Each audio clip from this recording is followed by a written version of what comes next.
ప్రజాపాలన ప్రగతి ప్రణాళికలో భాగంగా సిద్దిపేట జిల్లా కేంద్రంలో వ్యవసాయ శాఖ మంత్రివర్యులు పెద్దలు తుమ్మల నాగేశ్వరరావు గారి అధ్యక్షతన ప్రజాపాలన ప్రగతి ప్రణాళికలో భాగంగా ఆయిల్ ఫామ్ ఫ్యాక్టరీని ప్రారంభించి రైతు భరోసా రైతు ఖాతాలలో దాదాపుగా 3,600 కోట్ల రూపాయలు 70 లక్షల మంది రైతుల ఖాతాలలో వేయడానికి బ్రహ్మాండమైన కార్యక్రమాన్ని ఏర్పాటు చేసి ఈ కార్యక్రమంలో నాతో పాటు జిల్లా ఇన్ఛార్జ్ మంత్రివర్యులు వివేక్ వెంకటస్వామి గారు, ఈ జిల్లా నుంచి ప్రాతినిధ్యం వహిస్తున్న సోదరులు పెద్దలు దామోదర్ రాజనరసింహ గారు, మరొక మంత్రివర్గ సహచరులు పొంగులేటి శ్రీనివాసరెడ్డి గారు, యువ మిత్రులు, సహచర మంత్రివర్గ సభ్యులు, మీ అభిమాన నాయకులు పొన్నం ప్రభాకర్ గారు, శాసనమండలి సభ్యులు, కాంగ్రెస్ పార్టీ అధ్యక్షులు మహేష్ కుమార్ గౌడ్ గారు, అదేవిధంగా ప్రభుత్వ ప్రత్యేక సలహాదారులు పెద్దలు సుదర్శన్ రెడ్డి గారు, పార్లమెంట్ సభ్యులు మిత్రులు రఘునందన్ రావు గారు, అదేవిధంగా రాజ్యసభ సభ్యులు వేం నరేందర్ రెడ్డి గారు, అదేవిధంగా మాజీ మంత్రివర్యులు పెద్దలు పోచారం శ్రీనివాసరెడ్డి గారు, ప్రభుత్వ విప్ విజయ్ రమణారావు గారు, డాక్టర్ కవ్వంపల్లి సత్యనారాయణ గారు, రామచందర్ నాయక్ గారు, బీర్లా ఐలయ్య గారు, అదేవిధంగా శాసనసభ్యులు డాక్టర్ సంజీవరెడ్డి గారు, నవీన్ యాదవ్ గారు, ఎమ్మెల్సీ అంజురెడ్డి గారు, ఆయిల్ ఫామ్ కార్పొరేషన్ చైర్పర్సన్ మిత్రులు జంగా రాఘవరెడ్డి గారు, అదేవిధంగా కార్పొరేషన్ చైర్మన్ అన్వేష్ రెడ్డి గారు, మా అక్క సోదరిమణి కార్పొరేషన్ చైర్పర్సన్ నిర్మలా జగ్గారెడ్డి గారు, అదేవిధంగా ఐఏఎస్ అధికారి విద్యా కమిషన్ చైర్పర్సన్ అక్నూరు మురళి గారు, నర్సారెడ్డి గారు, జిల్లా పార్టీ అధ్యక్షులు ఆకాంక్ష రెడ్డి గారు, వేదిక మీద ఉన్న పెద్దలందరూ, ప్రాణ సమానులైన సిద్దిపేట జిల్లా నుంచి వచ్చిన రైతాంగానికి అందరికీ, ముఖ్యంగా పాలపిట్టల లెక్క మెరిసిపోతున్న మా అక్కలందరికీ హృదయపూర్వకంగా నమస్కారం. ఈ వ్యవసాయ పండుగ దినాన ఉగాది పండుగ సందర్భంగా ఇంతమంది ఆడబిడ్డలు మొన్న చీర సారె రూపంలో ఈ ప్రభుత్వం ఇందిరమ్మ చీర పెడితే ఆ చీర కట్టుకొని ఈ పండుగ నాడు సోదరుడిని ఆశీర్వదించడానికి వచ్చినందుకు మా ఆడబిడ్డలందరికీ ప్రత్యేకంగా కృతజ్ఞతలు, ధన్యవాదాలు. ఇంతకుముందు మిత్రులు రఘునందన్ రావు గారు ఒక మాట చెప్పిండ్రు, ఎద్దేడ్చిన వ్యవసాయం రైతు ఏడ్చిన రాజ్యం సుభిక్షంగా ఉండదు అని. ఈ నానుడిని మా ప్రభుత్వం, వ్యక్తిగతంగా నేను సంపూర్ణంగా విశ్వసిస్తాను, నమ్ముతాను. అందుకే ప్రజాపాలనలో ఎన్ని సమస్యలు ఎదురైనా, సంక్షేమానికి ఎన్ని ఇబ్బందులు వచ్చినా, ఆర్థిక పరిస్థితులు మమ్మల్ని ఎన్నో రకాలుగా ఇబ్బంది పెడుతున్నా, రైతులకు సంబంధించిన ఏ సంక్షేమ పథకాన్ని కానీ, రైతులకు అందించాల్సిన ఉచిత కరెంటు కానీ ఎక్కడా లోటు రానియకుండా, అదేవిధంగా రైతులు పండించిన పంటను చివరి గింజ వరకు కొనాలి అని కార్యక్రమంగా పెట్టుకొని, కొన్న పంటకు గిట్టుబాటు ధరనే కాదు 500 రూపాయల బోనస్ కూడా ఇచ్చి రైతుల కళ్ళల్లో ఆనందం చూడాలి అని ఈ ప్రభుత్వం నిరంతరం తాపత్రయపడుతుంది, ప్రయత్నం చేస్తుంది. అందులో భాగంగానే ఈనాడు ఉన్న ఆర్థిక పరిస్థితులు అభివృద్ధి కార్యక్రమాలకు అవరోధంగా మారినా, మిత్రులు ఉప ముఖ్యమంత్రి వర్యులు బట్టి విక్రమార్క గారితో మాట్లాడి రైతులకు మనం ఇస్తున్న రైతు భరోసా పెంచడమే కాదు, వాళ్లకు ఈరోజు సిద్దిపేట గడ్డ మీద నుంచి రైతు భరోసా నిధులను విడుదల చెయ్యాలని ఇంతకుముందు కంప్యూటర్లో తుమ్మల నాగేశ్వరరావు గారు ఇతర సహచర మంత్రివర్గ సభ్యుల సమక్షంలో 70 లక్షల మందికి 3,600 కోట్ల రూపాయలు దాదాపుగా ఇవాళ బటన్ నొక్కితే రేపటిలోగా మీ ఖాతాలలో ప్రతి రైతుకు 70 లక్షల మంది రైతుల ఖాతాలలో రైతు భరోసా నిధులు పడతాయి. అదేవిధంగా ఇంకా మిగిలిన 5,400 కోట్ల రూపాయలు 20 రోజుల్లో ఇంకొక 2,700 కోట్లు, అక్కడి నుంచి ఇంకొక 20 రోజుల్లో ఇంకో 2,700 కోట్లు, దాదాపుగా ఇవాళ మార్చి 22 తారీఖు నాడు మనం ఉన్నాం.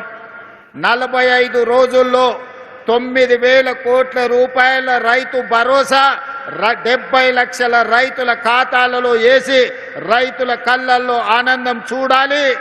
ఈ ప్రగతి ప్రణాళికలో రైతుల సంక్షేమం కోసం పనిచేయాలని మా ప్రభుత్వం దీక్ష భూని ఈనాడు సిద్దిపేట జిల్లాకు వచ్చి ఈ కార్యక్రమాన్ని ప్రారంభించుకున్నాం.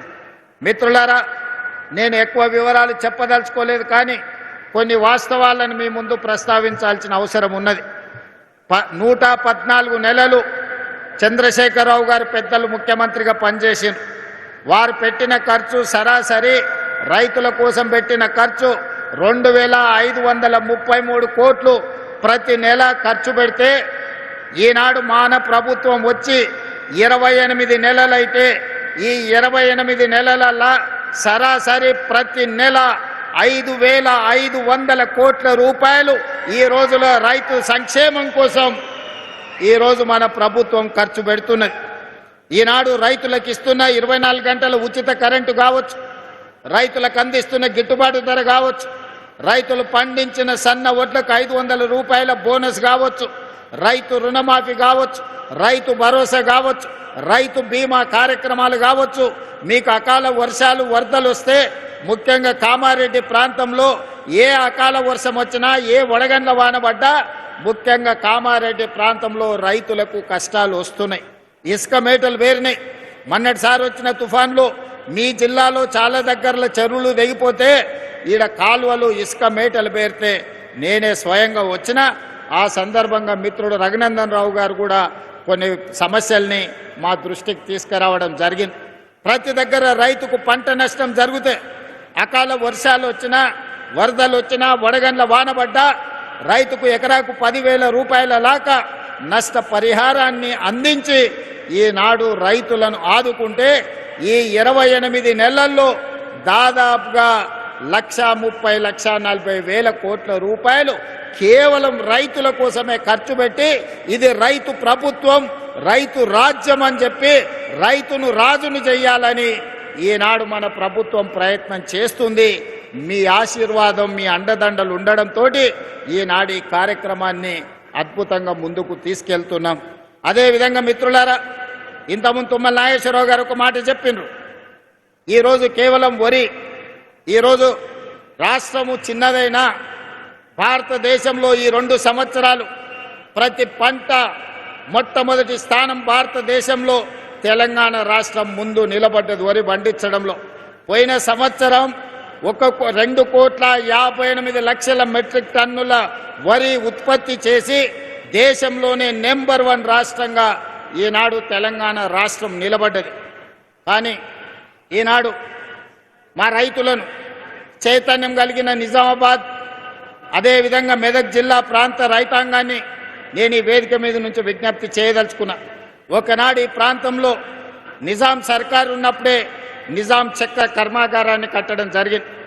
ఈ ప్రాంతంలో రైతులు కమర్షియల్ క్రాప్లు పండించడంలో చాలా చైతన్యం కలిగిన వాళ్ళు. ఈ ప్రాంతంలోనే చెరుకు పండించేది, ఈ ప్రాంతంలోనే సోయాబీన్ పండించేది, ఈ ప్రాంతంలోనే మొక్కజొన్న పండించేది, ఈ ప్రాంతంలోనే ఎర్రజొన్నలు పండించేది, ఈ ప్రాంతంలోనే మీరు పసుపు పండించేది. ఆనాడు పెద్దలు చెప్పేవాళ్ళు, నేను నిజామాబాద్ వెళ్ళినప్పుడు, ఒకప్పుడు 1 క్వింటాల్ పసుపు మార్కెట్లో అమ్మితే తులం బంగారం కొనుక్కొని ఇంటామ కోసం తీసుకొచ్చేది అని. మరి ఇవాళ తులం బంగారమేమో 2 లక్షలు అయింది, పసుపుకు మాత్రము ఈరోజు ధరలు లేవు. కానీ ఈనాడు వ్యవసాయంలో మార్పు రావాలి.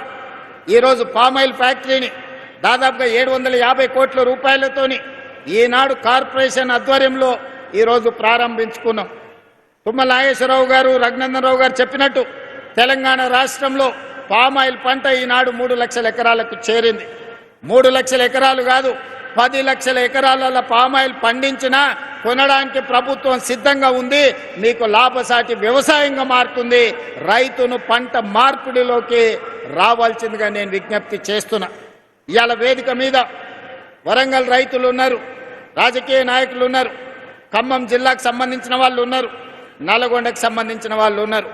మీరు ఖమ్మం వరంగల్ ప్రాంతానికి పోతే మీకు పత్తి పండుతుంది, మిర్చి పండుతుంది.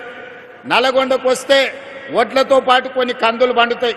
ఆ నుంచి మా మహబూబ్నగర్కి వస్తే పచ్చజొన్నలు, సజ్జలు, కందులు పండుతాయి. మా దగ్గర దోసకాయలు పండుతాయి. రంగారెడ్డి జిల్లాకు వస్తే, వికారాబాద్ రంగారెడ్డి జిల్లాకు వస్తే ఇవాళ భారతదేశానికి మంచి కందిపప్పు ఆ ప్రాంతంలో పండిస్తున్నాం. ఈరోజు రంగారెడ్డి జిల్లాలో ద్రాక్ష తోటలు కానీ, కూరగాయలు కానీ, పాలకూర కానీ, మెంతం కూర కానీ, ఈరోజు కొత్తిమీర కట్టలు కానీ, ఒకప్పుడు ద్రాక్ష తోటలు కానీ రంగారెడ్డి జిల్లా చుట్టూతో ఉండేది. పాడి పరిశ్రమ ఉండేది. ఆర్టీసీలో బస్ ఎక్కితే వనస్థలపురం హయత్ నగర్ నుంచి పాల క్యాన్లతోని, కూరగాయల తట్టలతోటి పండ్లు, ఫలాలు, కూరగాయలు తీసుకొని మా రైతులు ఆర్టీసీ బస్సులో హైదరాబాద్కు అమ్మనికి వచ్చేది. కాలం మారింది, రియల్ ఎస్టేట్ పెరిగింది, పంట తోటలు అన్నీ కూడా లేఅవుట్లు అయిపోయినాయి, ప్లాట్లు అయిపోయినాయి. ఇవాళ ఎక్కడ చూసినా పాలు ఎక్కడి నుంచో కొనుక్కుంటున్నాం, కూరగాయలు విదేశాల నుంచి తెచ్చుకుంటున్నాం, కోడిగుడ్లు పక్క రాష్ట్రం నుంచి తెచ్చుకుంటున్నాం, తమిళనాడు నుంచి. మరి చికెన్ కావాలంటే ఒక దగ్గర పోతున్నాం, పాలు కావాలంటే చిత్తూరు పోతున్నాం, కూరగాయలు కావాలంటే ఇంకో రాష్ట్రం పోతున్నాం. ఇట్లా ఏది చూసినా ఇవాళ ఇతర ప్రాంతాల నుంచో, ఇతర జిల్లాల నుంచో, ఇతర రాష్ట్రాల నుంచో, ఇతర దేశాల నుంచో దిగుమతి చేసుకునే పరిస్థితి వచ్చింది. దీనికి కారణం ఏందో మా రైతన్నలను ఆలోచన చేయమంటున్నా. మా తుమ్మల నాగేశ్వరరావు గారికి నేను సూచన చేస్తున్నా, రైతుల చైతన్యం తీసుకురావాలి. రైతులు పండించే వడ్లు ఒక్కటే మన సమస్యకు పరిష్కారం కాదు. ఇవాళ వరి పండిస్తే వ్యవసాయ రైతుకు కష్టం తక్కువ ఉందని వరి పండిస్తుండ్రు, వరి కొంటున్నాం. కానీ భారతదేశంలో ఈరోజు ఈ దేశానికే కాదు, ప్రపంచంలో అన్ని దేశాలకు మన దగ్గర పండించిన వడ్లు, బియ్యం సరఫరా చేసినా ఇంకా మిగిలిపోయే పరిస్థితి ఉంది. మన కేంద్ర మంత్రిని కలిసినప్పుడు మేము ఈసారి 50 లక్షల మెట్రిక్ టన్నుల కంటే మేము ఎక్కువ ప్యాడీ కొనము, మీరు ఆపండి అన్నారు. ఇప్పటికే ఈ సంవత్సరం 71 లక్షల మెట్రిక్ టన్నుల వడ్లు మనం కొన్నాం. మరి కొన్న వడ్లు ఏం చేయాలి మీరు ఆలోచన చేయండి. ఇవాళ గిట్టుబాటు ధరతో పాటు బోనస్ ఇచ్చి కొన్న తర్వాత, ఈరోజు పేదలకు సన్న బియ్యం ఇచ్చిన తర్వాత ఇంకా లక్షల మెట్రిక్ టన్నుల వడ్లు, బియ్యం మన దగ్గర మిగిలిపోతున్నాయి. ఈరోజు విదేశాలకు ఎగుమతి చేద్దామంటే సరైన గిట్టుబాటు ధర లేదు, లాభసాటిగా లేదు, సమస్యలు వస్తున్నాయి. మరి అందుకే ఇవాళ పంట మార్పిడికి మనం పూనుకోవాలి. ప్రభుత్వం రైతులను ప్రోత్సహించాలి, మిల్లెట్స్ పండించాలి, కూరగాయలు పండించాలి, పండ్లు పండించాలి. ఈరోజు పాలకూర లాంటి ఆకుకూరలన్నిటిని కూడా మనం పండించాలి. ఈరోజు రైతులకు పాలు కావాలి అంటే పేద పట్టణంలో ఉండే వాళ్లకు ఈరోజు పాలు పండ్లు కొనాలంటే ఎక్కడికో పోవాల్సి వస్తుంది. వీటన్నిటినీ ఈరోజు మన పంట మార్పిడి ద్వారా రైతులకు అన్ని అవకాశాలు కల్పించాలి. రైతులను ప్రోత్సహించడానికి ప్రణాళికలు సిద్ధం చేయాలి. తుమ్మల నాగేశ్వరరావు గారు వ్యవసాయ శాఖ మంత్రే కాదు, ఆయననే పెద్ద రైతు. రైతుకున్న సమస్య తుమ్మల నాగేశ్వరరావు గారికి సంపూర్ణమైన అవగాహన ఉంది. ఏదైనా యూనివర్సిటీ పరీక్ష పెడితే ఆయనకు డాక్టరేట్ వస్తుంది వ్యవసాయం మీద. వ్యవసాయంలో ఆయన ప్రజాప్రతినిధిగా ఉంటే ప్రజలల్లో ఉంటాడు, ప్రజాప్రతినిధిగా లేకపోతే వ్యవసాయ పొలాలలో లొంగి కట్టుకొని వ్యవసాయ పనుల మీద ఉంటాడు. ఇవాళ అలాంటి వాడు మనకు వ్యవసాయ శాఖ మంత్రిగా ఉండడం మన అందరి అదృష్టం. అందుకే తుమ్మల నాగేశ్వరరావు గారికి నేను విజ్ఞప్తి చేస్తున్నా, పంట మార్పిడికి అవసరమైన ప్రణాళికలు తీసుకురండి. కేంద్ర ప్రభుత్వంతో మాట్లాడదాం, మోడీ గారిని అడుగుదాం. మిత్రుడు రఘునందన్ రావు గారు ఉన్నారు, కిషన్ రెడ్డి గారు ఉన్నారు, బండి సంజయ్ గారు ఉన్నారు, 8 మంది ఎంపీలు ఉన్నారు. తెలంగాణ రాష్ట్రంలో పంట మార్పిడి ద్వారా రైతులకు లాభసాటిగా కేంద్ర ప్రభుత్వం రాష్ట్ర ప్రభుత్వం కలిసి మెలిసి ఏ విధంగా లాభసాటిగా చేద్దాం, రైతులు తలెత్తుకొని నిలబడే విధంగా, రైతులు పండించిన పంటకు లాభసాటిగా ధరలు వచ్చే విధంగా ఈరోజు పామాయిల్ పండిస్తే 4 సంవత్సరాలు మనకు రిజల్ట్ రాదు అని చెప్తున్నారు. 4 ఏళ్ళు మరి రైతు ఎట్లుండాలంటే రైతును ఆదుకోవాల్సిన అవసరం ఉంది అని ఇంతకుముందు మిత్రులు చెప్పారు. అందుకే కేంద్ర ప్రభుత్వంతో పాటు కేంద్ర ప్రభుత్వం రూపాయి ఇస్తే తెలంగాణ నుంచి కూడా ఇంకో రూపాయి తోడేసి ఆ 2 రూపాయలు రైతుకి 4 ఏళ్ళు బతకడానికి జీవనం సాగించడానికి సహకారం అందిస్తాం. పామాయిల్ ఫ్యాక్టరీలు కడదాం. ఈ వేదిక మీద నుంచి తుమ్మల నాగేశ్వరరావు గారికి నేను విజ్ఞప్తి చేస్తున్నా. మా కొడంగల్ అత్యంత వెనుకబడిన ప్రాంతం, అమాయకులు మంచోళ్ళు, అడగడం కూడా రానోళ్ళు. అందుకే ఇవాళ నేను బాధ్యత ఎక్కువ తీసుకోవాల్సి వచ్చింది. చాలా రోజుల నుంచి ఉపాసం అన్నారు, 1 పూట తిని బతికాను. ఇప్పుడన్నా నేను ఉన్నప్పుడన్నా 2 పూటల భోజనం పెట్టి పొద్దుటి పూట కొంచెం టిఫిన్ పెడితే మా రైతులు మా ప్రాంత ప్రజలు కొంత బాగుపడతారు. అందుకే తుమ్మల నాగేశ్వరరావు గారికి వేదిక మీద నుంచి విజ్ఞప్తి చేస్తున్నా.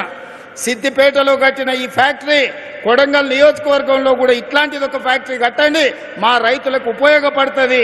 దయచేసి తుమ్మల గారు, అదేవిధంగా మిత్రులు దామోదర్ రాజనరసింహ గారు, మహబూబ్ నగర్ జిల్లా ఇన్ఛార్జ్ మంత్రివర్యులు వారు దామోదర్ రాజనరసింహ గారు ఒక్కసారి సమీక్ష చేసి ఇంత మంచి ఫ్యాక్టరీని నా నియోజకవర్గంలో కట్టడానికి దామోదర్ రాజనరసింహ గారిని, తుమ్మల నాగేశ్వరరావు గారిని విజ్ఞప్తి చేస్తున్నా. ఇది మంచి లాభసాటి వ్యవసాయం. ఇలాంటివి వస్తే, ఇలాంటి పరిశ్రమలు వస్తే మన పిల్లలు చదువుకోవడానికి, మన కుటుంబం బాగుపడడానికి, మనం ఒక మంచి ఇల్లు కట్టుకోవడానికి, మనం మంచి కారు కొనుక్కోవడానికి ఎవరి దగ్గరను పోయి చేయి ఆపాల్సిన అవసరం లేదు. ఇవాళ పెద్దలు సుదర్శన్ రెడ్డి గారు ఉన్నారు. మనందరికీ తెలుసు, మనం అంకాపూర్ చికెన్ అని తింటుంటాం అప్పుడప్పుడు. అంకాపూర్ అమెరికాలో లేదు, నిజామాబాద్లో ఉంది అంకాపూర్ అనే ఊరు. ఆ కాలంలో మారుతి కార్లు వచ్చినప్పుడు ఊరంతా వ్యవసాయం చేసుకునే రైతులు అందరూ పోయి మారుతి కార్లు కొనుక్కొని వచ్చారు. వ్యవసాయము లాభసాటిగా అంకాపూర్ అంటే మా మహేష్ గౌడ్ గారు అంటుంటారు, మీరు వ్యవసాయం నేర్చుకోవాలంటే మా అంకాపూర్ వచ్చి చూడండి అని. సంతోషమే, చూస్తాం. కానీ తెలంగాణలో 12,702 గ్రామ పంచాయతీలు ఉన్నాయి. ప్రతి గ్రామ పంచాయతీ ఒక అంకాపూర్ కావాలి. ప్రతి రైతు వ్యవసాయంలో సంపాదించి, వ్యవసాయంలో పంట పండించి కారు కొనుక్కునే స్థాయికి రావాలి. ఆ విధంగా అంకాపూర్ అనే గ్రామాన్ని ఆదర్శంగా తీసుకొని తెలంగాణ రాష్ట్రం 12,728 గ్రామ పంచాయతీలు ఉన్నాయి. అన్ని గ్రామ పంచాయతీలను అంకాపూర్ లాగా తీర్చిదిద్దాల్సిన బాధ్యత ఈ ప్రభుత్వం మీద ఉన్నది. ఆ కార్యక్రమాన్ని మన అందరం కలిసి భుజాలకు ఎత్తుకుందాం. ఇవాళ రైతులు వేరే పంటకు పోతే నష్టం జరుగుతుందని ఆలోచన చేయకండి. ఇవాళ మిల్లెట్స్ అని, ఆర్గానిక్ ఫుడ్ అని ఈరోజు రకరకాల పండ్లు కూరగాయలు ఎక్కడెక్కడి నుంచో కొనుక్కుంటున్నాం. అదే మన దగ్గర పండించుకుంటే లాభసాటిగా ఉంటుంది, ఎక్కడికో వెళ్ళాల్సిన పని లేదు. ఇవాళ అమెరికన్ రీసెర్చ్ సెంటర్ ఇక్రిసైట్ వచ్చి మీ దగ్గరనే పెట్టారు. ఎందుకు ఇక్రిసైట్ ఇక్కడ పెట్టారు?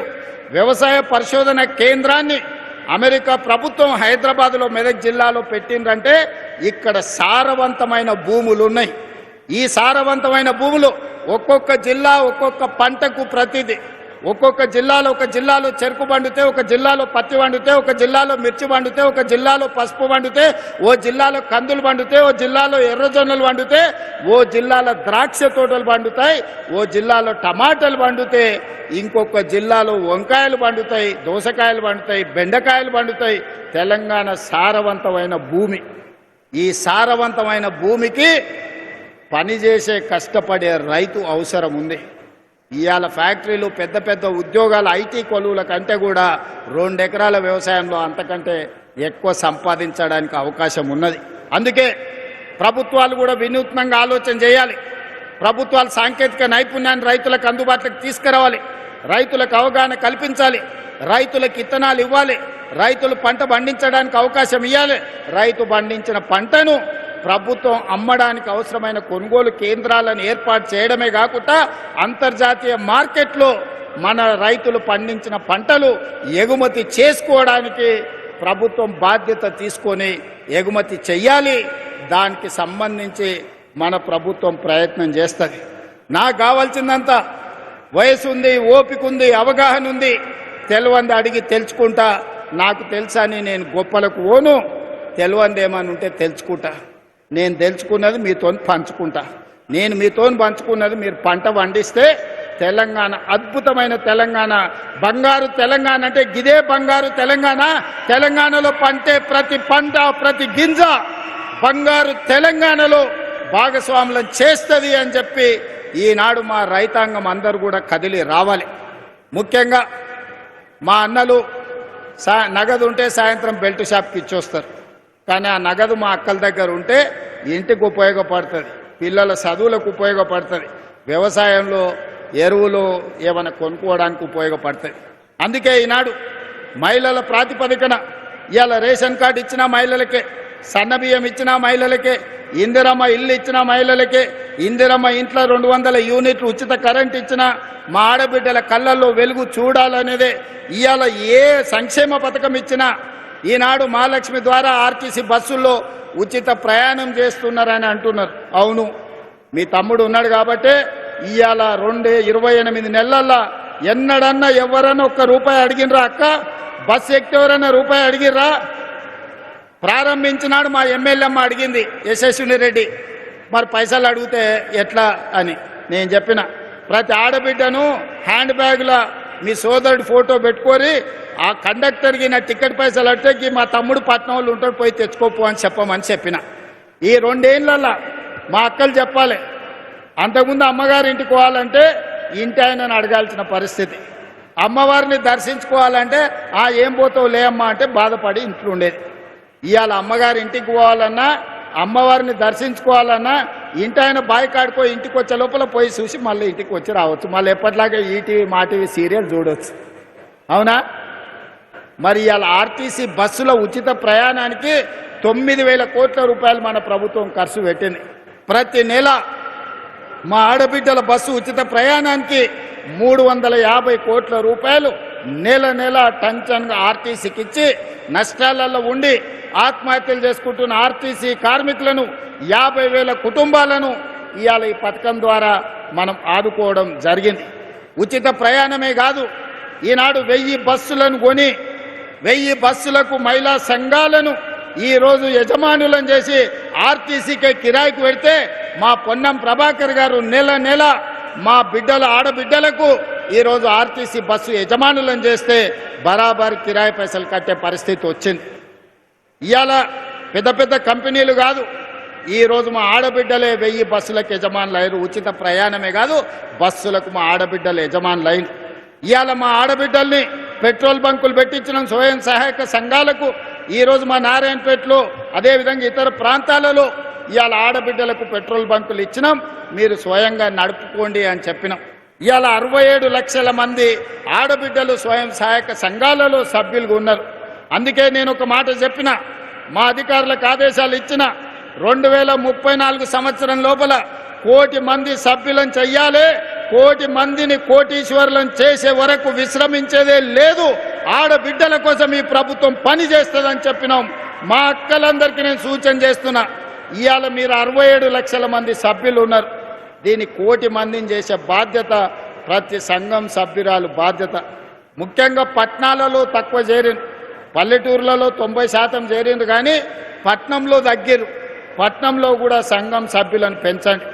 ఇప్పటి వరకు 28 నెలల 57,000 కోట్ల రూపాయల బ్యాంకు లింకేజ్ ఇచ్చి 0 వడ్డీ మీద 1,350 కోట్ల రూపాయలు ఇవాళ బ్యాంకులకు మన ప్రభుత్వం కట్టింది.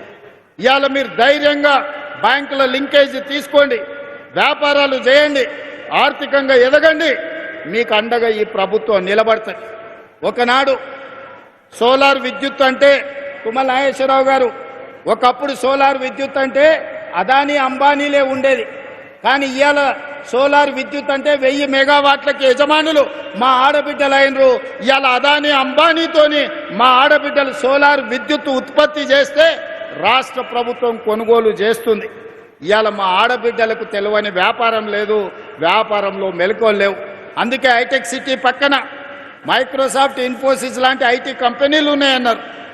మరి శిల్పారామం పక్కన 3.5 ఎకరాలు 1000 కోట్ల భూమి 106 స్టాల్స్ మా ఆడబిడ్డలకిచ్చి వాళ్ళు తయారు చేసే వస్తువులన్నిటినీ ప్రపంచానికి అమ్మే విధంగా ప్రదర్శించే విధంగా ఇవాళ ఇందిరా మహిళా శక్తి సెంటర్ని హైటెక్ సిటీ పక్కన ఆడబిడ్డలకు ఇచ్చినాం. ఇవాళ వాళ్ళు తయారు చేసే వస్తువులను అమెజాన్ ఆన్లైన్లో కొనుక్కోవడానికి ఈరోజు పెట్టించినాం. మా ఆడబిడ్డలు తయారు చేసే ఉత్పత్తి వస్తువులు ఈరోజు ప్రపంచానికే ఈరోజు మార్గదర్శకంగా తయారైనాయి. అందుకే మా ఆడబిడ్డలందరినీ నేను కోరుకునేది ఒక్కటే, మీరు ఆర్థికంగా నిలబడాలి. స్వయం శక్తితోని ఉన్నప్పుడే, మీ కాళ్ళ మీద మీరు నిలబడ్డప్పుడే మీ కుటుంబంలో గౌరవం ఉంటుంది. భర్త అయినా కొడుకైనా ఆడబిడ్డ చేతిలో నగదు ఉన్నప్పుడు ఇచ్చే మర్యాద వేరు. ఆడబిడ్డ చేతిలో నగదు లేకపోతే పండుగ పూట చీర కొనుక్కోవాలన్నా కొడుకునో మొగుడినో అడగాల్సి వస్తే ఆత్మగౌరవం ఉండదు. అందుకే ఇవాళ మీ సోదరుడిగా తెలంగాణ రాష్ట్ర ముఖ్యమంత్రిగా అహర్నిశలు మీకోసం కష్టపడతా, మీకోసం పనిచేస్తా, మీకోసం నిలబడతా, మీ సోదరుడిగా నిలబడతా. మీరు నిలబడండి, మీరు ఎదగండి. మీరు ఎదుగుతే ఈ రాష్ట్రం 2034 $1 ట్రిలియన్ ఎకానమీకి ఎదుగుతుంది. దేశ ఆర్థిక వ్యవస్థలో ఆడబిడ్డకు అర్ధ భాగస్వామ్యం వచ్చినప్పుడే ఈ దేశం యొక్క ఆర్థిక వ్యవస్థ బలపడుతుంది. అవసరమైతే ఎవరితోనైనా కొట్లాడతా, ఎక్కడి నుంచైనా నిధులు తెస్తా. అందుకే అక్కలారా, ఈనాడు మిమ్మల్ని సహకరించడమే కాకుండా మీ పిల్లల చదువులు ఈరోజు పొద్దుటిపూట బడికి పంపాలంటే వ్యవసాయ పనుల మీద పొద్దున్నే పోయేది ఉంటుంది. పిల్లలకు నాష్ట పెడతాం, ఓసారి పెట్టాం.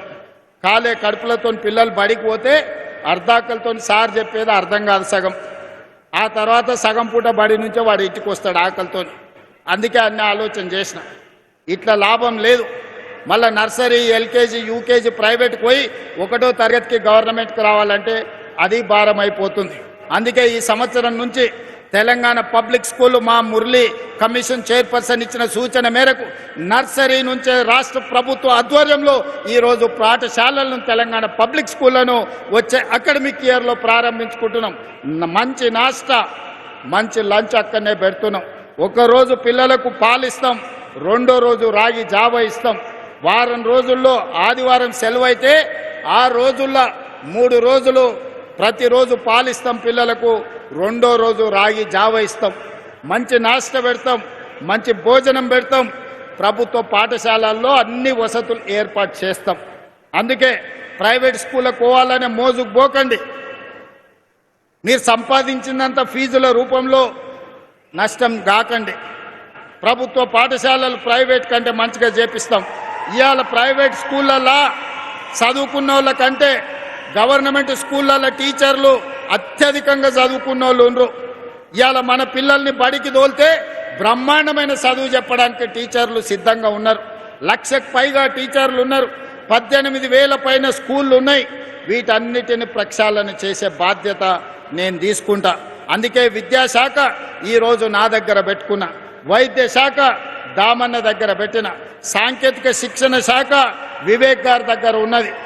ఈరోజు ఇంజనీరింగ్ డాక్టర్ చదువుకుంటే నౌకరు వస్తుందో రాదో నాకు తెలియదు, కానీ ఏటీసీలో శిక్షణ పొందితే, పాలిటెక్నిక్ చదువుకుంటే, ఐటీఐ చదువుకుంటే నౌకరిప్పించే బాధ్యత నాది. ఈరోజు సాంకేతిక నైపుణ్యం నేర్చుకోండి. ఇవాళ మీరు చూడండి, ఇంజనీరింగ్ చదువుకున్న పిల్లగాడు ఇంటికి వస్తుండు. మంచి డ్రైవరో, ప్లంబరో, ఎలక్ట్రీషియనో, ఏసీయో, లేకపోతే ఇంటీరియర్ డెకరేటర్సో మంచి పని నేర్చుకున్నానికి అంతెందుకు మా అక్కలు బ్యూటీ పార్లర్లో కూడా ఈరోజు పని నేర్చుకుంటే బ్రహ్మాండంగా నెలకు 40-50 వేలు సంపాదించుకుంటారు. ఇవాళ ఒకప్పుడు కటింగ్ చేయాలి, మంగళ షాప్లో చేయాలంటే నామోసిగా ఫీల్ అయ్యేది.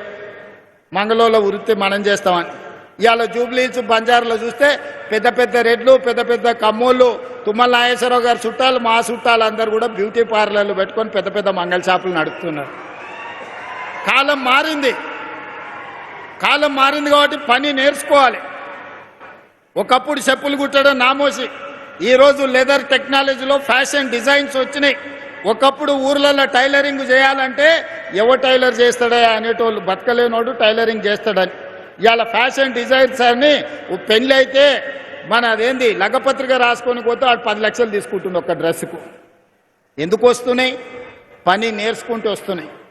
శిక్షణ కావాలి, దానికి చదువు అక్కర్లేదు. దానికి చదువు తక్కువ ఉన్నా పని నేర్చుకునే తెలివి ఉంటే ఈ రోజు ఈ పనులల్లా నెల తిరుగుతే 1,00,000 రూపాయలు సంపాదించుకునే అవకాశం వచ్చింది. అందుకే ఏటీసీలో చదువుకునే పిల్లలకు మా వివేకన్న సూచన మేరకు ప్రతి నెల 2,000 రూపాయలు స్కాలర్షిప్ ఇస్తాం. ఇంటి నుంచి బియ్యం తెచ్చుకొని తాలూకా హెడ్ క్వార్టర్లో ఏటీసీలో చేరితే 2 ఏళ్లలో 1,00,000 రూపాయలు సంపాదించుకునే ఉద్యోగం వస్తుంది. అందుకే మా పిల్లలకి ఈరోజు నేను సూచన చేస్తున్న యువకులకు కాళ్ళ మీద నిలదొక్కోండి, మీ తెలివితేటల్ని ప్రదర్శించండి. ఇవాళ రేపు పాడేటోళ్ళకి ఎన్ని అవకాశాలు వచ్చినా యూట్యూబ్లో ఎన్ని పైసలు సంపాదించుకుంటారు. ఈరోజు టాలెంట్ ఉంటే ప్రపంచం మీ ముందు తల వంచి నిలబడుతుంది. ఒకప్పుడు లేదు. ఒకప్పుడు ఇంటర్ చదువుకోవాలి, డిగ్రీ చదువుకోవాలి, పీజీ చదువుకోవాలి, పిహెచ్డి చేయాలి, అప్పుడు వచ్చేసి నా నౌకరు చేయాలి. ఇవాళ రేపు 12 తర్వాత మాట్లాడడానికే నేర్చుకొని 3 భాషలు వస్తే నువ్వు పని నేర్చుకున్నావు అంటే ఎవరైనా నీ దగ్గరికి ఏడున్నా ఎత్తుకుంటా మన దగ్గరకు వచ్చే పరిస్థితి ఉంది. అందుకే సాంకేతిక నైపుణ్యం ఉన్న విద్య వైపు మనం మరలాలి. వ్యవసాయంలో మెలకువలు నేర్చుకోవాలి. వ్యవసాయంలో మంచి పంటలు, లాభదాయకంగా వచ్చే పంటల్ని ఈరోజు మనం పండించాలి. ఇవే మన జీవితాలను మారుస్తుంది. ఇవే మన జీవితాలలో మార్పు తీసుకొస్తాయి. అందుకే నేను ఈ వేదిక మీద నుంచి రాజకీయాలు మాట్లాడదలుచుకోలే. ఎన్నికలప్పుడే రాజకీయాలు. ఎన్నికలప్పుడు పోటీ ఎన్నికల్లో నిలబడ్డప్పుడు రఘునందన్ రావు గారిని ఓడగొట్టాలని నేనే ఈడ మస్తుగా తిరిగిన. ఎన్నికలు అయిపోయినాయి, మీరు అందరు తీర్పు ఇచ్చిండ్రు. ఆయన ఎంపీ అయిండు, నేను ముఖ్యమంత్రి అయినా. మేమిద్దరం ఈరోజు సమన్వయం చేసుకుంటే మీ ప్రాంతం అభివృద్ధి జరుగుతుంది. ఇవాళ సిద్దిపేట ప్రాంతంలో సమస్యలు చెప్పిండు, దుబ్బాక ప్రాంతంలో సమస్యలు చెప్పిండు, ఈరోజు ఇతర ప్రాంతాల సమస్యలు చెప్పిండు. ముఖ్యమంత్రిగా నా బాధ్యత ఎంపీ గారు నా దృష్టికి తీసుకొచ్చిన సమస్యల్ని పరిష్కరించడం. అందుకే ఈరోజు ఇక్కడనే కాదు, రేపు ఎరువులు ఇజ్రాయెల్ ఇరాన్ యుద్ధం జరుగుతుంది. యుద్ధం అక్కడ జరిగితే మనకేందని మన ఎరువులు మొత్తం విదేశాల నుంచే రావాలి, గ్యాస్ అక్కడి నుంచే రావాలి. ఈరోజు మనకు రాబోయే రోజుల్లో యూరియా కొరత వచ్చేటట్టు కనిపిస్తున్నది. యుద్ధం కొనసాగితే యూరియా సమస్య వస్తుంది. కానీ మనకి ఇక్కడ రామగుండం ఫర్టిలైజర్ కార్పొరేషన్ ఉన్నది, ఉత్పత్తి చేస్తుంది. మన దగ్గర ఉత్పత్తి చేసేది మొత్తం మనకే ఇవ్వాలి. దీనికి సంబంధించి తుమ్మల నాగేశ్వరరావు గారికి నేను సూచన చేస్తున్నా, ఒక డెలిగేషన్ తీసుకొని మన ఎంపీలతో పాటు బీజేపీ ఎంపీలను కిషన్ రెడ్డి గారిని కూడా సహకారం తీసుకొని కేంద్ర మంత్రి దగ్గరకు వచ్చి రేపు యుద్ధం ద్వారా మన ప్రాంతంలో ముఖ్యంగా ఎరువుల కొరత, యూరియా కొరతను ఎదుర్కోవడానికి అత్యధికంగా మన రాష్ట్రానికి తెచ్చుకోవడానికి మిత్రులు రఘునందన్ రావు గారిని, కిషన్ రెడ్డి గారి సహకారంతో నరేంద్ర మోడీ గారితో మాట్లాడి ఈరోజు తెలంగాణ రాష్ట్రానికి అత్యధికంగా యూరియా తెచ్చుకునే ప్రయత్నం చేద్దాం. ఎందుకంటే మన రైతులు అత్యధికంగా వరి పండిస్తున్నారు. వరి వేసిందంటే యూరియా కావాల్సిందే. ఈరోజు నానో యూరియా వచ్చింది, శ్రీనివాసరెడ్డి గారు చెప్తున్నారు. దానికి కూడా మనం కొంత మారాలి. రాబోయే సమస్యను ముందుగానే ఊహించి రేపు ఖరీఫ్ పంటల్లో యూరియా సమస్య రాకుండా మనం చర్యలు తీసుకోవాలి. ఇవన్నీ చేయాలంటే రాజకీయ సమన్వయం ఉండాలి. ఎన్నికలు వచ్చినప్పుడు కొట్లాడుకుందాం, ఎన్నికలు వచ్చినప్పుడు పోటీ పడదాం, ఎన్నికలు వచ్చినప్పుడు ఎట్లా గెలవాలనో చూద్దాం. ఎన్నికలు అయిపోయిన తర్వాత అభివృద్ధి కోసమే అంకితం అవుదాం. అభివృద్ధికి సంబంధించిన కార్యక్రమాలను కలిసి కట్టుగా సాధించుకుందాం. దీన్ని ఎవరికి లొంగినట్టో, ఎవరో వంగినట్టో కాదు. మోడీ గారు వస్తే నేను వెళ్తా, నేను వస్తే రఘునందన్ రావు గారు వస్తారు. ఇది ఒక మంచి రాజకీయ సాంప్రదాయం. ఈ సాంప్రదాయాన్ని కొనసాగించాలి. ఇవాళ ఈ ప్రాంతంలో ఉన్న ఎమ్మెల్యేలు వచ్చినా మాకు ఎలాంటి అభ్యంతరం లేదు. ఈ వేదిక మీద నుంచి మీ సమస్యలు చెప్తే తప్పకుండా ఈ ప్రభుత్వం పరిష్కరిస్తుంది. ఇవాళ గజ్వేల్లో మనం తెలంగాణ పబ్లిక్ స్కూల్ ఇచ్చినాం. ఈ ప్రాంతంలో young India integrated residential schools ఇచ్చినాం. ఇవాళ వివేక్ గారిని అడిగిన సిద్దిపేటకి ఇందిరమ్మ ఇండ్లు ఇచ్చినామా అని 3,500 ఇండ్లు ఈ సిద్దిపేట అసెంబ్లీకి ఇచ్చినాం, గజ్వేల్ అసెంబ్లీకి ఇచ్చినాం, సిరిసిల్ల అసెంబ్లీకి ఇచ్చినాం. నాకు కేటీఆర్తోనో, హరీష్తోనో, చంద్రశేఖరరావు గారితోనో రాజకీయంగా భిన్నాభిప్రాయాలు ఉండొచ్చు. కానీ అక్కడ కూడా పేదోళ్ళు ఉన్నారు, అక్కడ కూడా దళితులు ఉన్నారు, అక్కడ కూడా గిరిజనులు ఉన్నారు, అక్కడ కూడా బలహీన వర్గాలు ఉన్నారు. వీళ్ళని దృష్టిలో పెట్టుకుంటే వాళ్ళకి అన్యాయం జరుగుద్ది. అందుకే ఇవాళ సిరిసిల్ల, సిద్దిపేట, గజ్వేల్ కూడా ప్రతి నియోజకవర్గానికి 3,500 ప్రకారం 10,500 ఇండ్లు ఈ 3 అసెంబ్లీ నియోజకవర్గాలలో ఇచ్చి మా నిజాయితీ చూపించుకున్నాం. ఈ పరిశ్రమ ఇవాళ సిద్దిపేటలో ఉంది. నేను కావాలంటే 2024లోనే ఈ పరిశ్రమ పనులు ప్రారంభమైనాయి. నేను ముఖ్యమంత్రి అయినాకనే తుమ్మల నాగేశ్వరరావు గారి పని మొదలుపెట్టారు. కావాలంటే ఇది నేను కొడంగల్కు తీసుకుపోకపోతుంటేనా? ఎందుకు ఇక్కడ కట్టించినాం? ఇక్కడ రైతుల కోసం కట్టించినాం. ఇక్కడ ఉండే ఎమ్మెల్యే కోసం కట్టలే, ఎమ్మెల్యే ఉన్నాడని తరలించలే. ఇవాళ సిద్దిపేటలో కట్టిన తర్వాతనే నా కొడంగల్కి ఇంకొక పరిశ్రమ ఇయ్యమని మా మంత్రులను నేను అడుగుతున్నా. నేను వివక్ష చూపియను, వివక్ష అని చెప్తున్నారు తప్పు. ఒకవేళ వివక్ష గురించి చర్చించాల్సి వస్తే 2014 నుంచి 2024 వరకు మీరు కొడంగల్కి ఎన్ని నిధులు ఇచ్చిండ్రు, ఈ 24 నెలల నేనెన్ని ఈ ప్రాంతానికి నిధులు ఇచ్చినో మొత్తం లెక్క తీద్దాం. వివక్ష మా ఇంట వంట లేదు. మిమ్మల్ని చూసి ప్రజల్ని అంచనా వేయం. ప్రజలతో మాకు ప్రత్యక్ష సంబంధం ఉంది. పేదల పట్ల మాకు ప్రేమ ఉంది, పేదల పట్ల అభిమానం ఉంది. ఆ పేదల కోసం పనిచేస్తాం తప్ప రాజకీయ నాయకుల కోసం పనిచేయం. మీరు అట్లా చేసిండ్రు కాబట్టి మేము కూడా అట్లనే ఉంటామని అనుకుంటే అట్లాంటి ఆలోచనలని దూరం పెట్టమని చెప్పి నేను విజ్ఞప్తి చేస్తున్న ఈ శాసనసభ్యుడికి. రాజకీయాలు ఎన్నికలు వస్తే ఓకే, ఎన్నికలు పోటీ పడదాం. ఎవరేందో ప్రజలు తీర్పిస్తారు. నువ్వు చెప్పేది నువ్వు చెప్తావు, నేను చెప్పేది నేను చెప్తా, చివరికి ప్రజలు తీర్పిస్తారు. 2014, 2018 కూడా మేము పోటీ పడ్డాం. ఆనాడు మీకు ఇచ్చిన అధికారం. 2023లో మీరు మేము పోటీ పడ్డాం, కానీ అధికారం మాకిచ్చిండ్రు. 2029లో మళ్ళీ మాకే ఇస్తారు. కాకపోతే ఆ ఎల్లా సిద్దిపేట నుంచి ఎమ్మెల్యేని గెలిపించండి. సిద్దిపేట నుంచి గెలిచిన ఎమ్మెల్యేను మా పెద్దలు దామోదర్ రాజనరసింహ గారు, మా వివేక్ వెంకటస్వామి గారు మంత్రిని చేయించే బాధ్యత వాళ్ళిద్దరు తీసుకుంటారు. 2029 ఎన్నికలలో సిద్దిపేటలో గెలిచే ఎమ్మెల్యేను వాళ్ళిద్దరు మంత్రిని చేసే బాధ్యత తీసుకుంటారు. ఈ వేదిక మీద నుంచి నేను మీకు మాట ఇస్తున్నా. ఈ ప్రాంతంలో 1984 నుంచి 2029 వరకు ఒకే కుటుంబం ప్రజలలో ఉన్నారు. ఇతరులకు ఒక అవకాశం ఇవ్వండి అని నేను అడుగుతున్నా. చూడండి, మార్పు చేసి చూడండి, మంచి జరుగుద్దో లేదో చూడండి. అందుకే ఈ ప్రాంత ప్రజలు చైతన్యవంతులు. ఈ ప్రాంత ప్రజలు విచక్షణతో ఆలోచన చేయండి. ఈ ప్రాంతాన్ని అభివృద్ధి చేసే బాధ్యత మా ప్రభుత్వం తీసుకుంటుంది. మల్లన్న సాగర్ సమస్య ఉండొచ్చు, ఇతర సాగునీటి ప్రాజెక్టులప్పుడు ఏటిగడ్డ కిష్టాపూర్లో 48 గంటలు నేను దీక్ష కూర్చున్న మల్లన్న సాగర్ అప్పుడు. ఆనాడు దామోదర్ రాజనరసింహ గారు, రఘునందన్ రావు గారు అందరి ప్రాంత రైతుల కోసం వచ్చి నిలబడ్డారు. ఇళ్లలో కరెంటు తీసి ఊర్లకు నీళ్లు వదిలి రాత్రిపూట కొడితే ఆన్నే చిత్తిబేర్చుకొని చనిపోయిన రైతులు ఈ ప్రాంతంలో ఉన్నారు. మేము ఎన్నడూ అట్లా చేయలేదే. రైతులను ఒప్పించి, రైతులను మెప్పించి, నష్టపరిహారం పెంచి మొన్న నారాయణపేట కొడంగల్ ప్రాజెక్టు కడితే ప్రజలు అడిగితే 14 లక్షలు మేము ఇస్తామంటే కాదంటే 20 లక్షలు పెంచి 98.5% రైతులు లైన్లో నిలబడి ప్రభుత్వానికి భూమి ఇచ్చినాకనే నారాయణపేట కొడంగల్ ఎత్తిపోతల పనులను నేను ప్రారంభించిన. నా ప్రాంతంలో ప్రాజెక్టు కడితే రైతుకు కష్టం రావద్దు, రైతుకు నష్టం జరగొద్దు అని 98.5% రైతులను ఒప్పించి ఈరోజు మక్తల్ నారాయణపేట కొడంగల్ ఎత్తిపోతల పథకాన్ని ఈరోజు పనులు ప్రారంభించిన.